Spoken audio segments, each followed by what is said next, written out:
state of calamity sa probinsya gilibkas na mga katropa. Detalye sa report sa Renato Giri pinagi sa pagpamati ni katropa Grigi Magdadaro. Live report.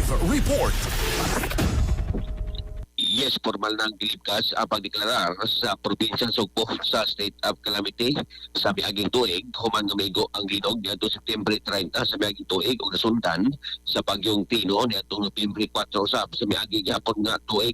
Kini human nga hunta probinsyal atol sa regular session kagahapon o niadtong miaging Lunes, Mayo 4, unanimous ang i-aprobar sa resolusyon nga gipangamanan ni Bukal Lakambini Rinoya sa unang distrito sa probinsya Sugbo nga libkaso na ang state of calamity sa probinsya.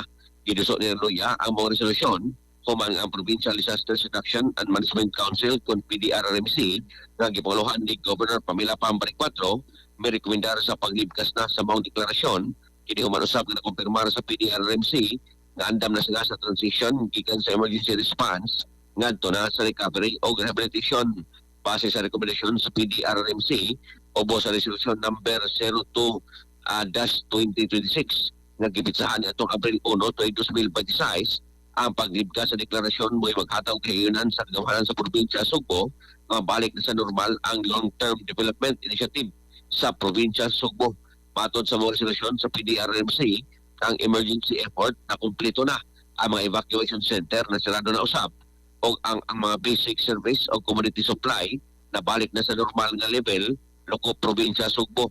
Inoon gibutyag sa opisyalis nga ang rehabilitation nagpadayon sa mabot 19 ka maapektadong lugar sama sa lungsod sa Orinihos, Santa Fe, Bantayan, Daan Bantayan, Medellin, San Remigio, Tabuelan, Dakbayan sa Bugo, lungsod sa Tabugon, Bourbon, Sugod, Dakbayan sa Danao, lungsod sa Compostela, Liloan, Konsolasyon, Dakbayan sa Mandaue o Talisay o ingon man sa lungsod sa Balampan o sa Asturias. Girekomendar sa council nga samtang ang province-wide state of calamity ginibkas na ang mga local chief executive sa mga grabeng naigo sa mga lugar magpabiling adunay otoridad nga makadeklarar og local state of calamity kung ang sitwasyon magkinahanglan kalabot dinhi.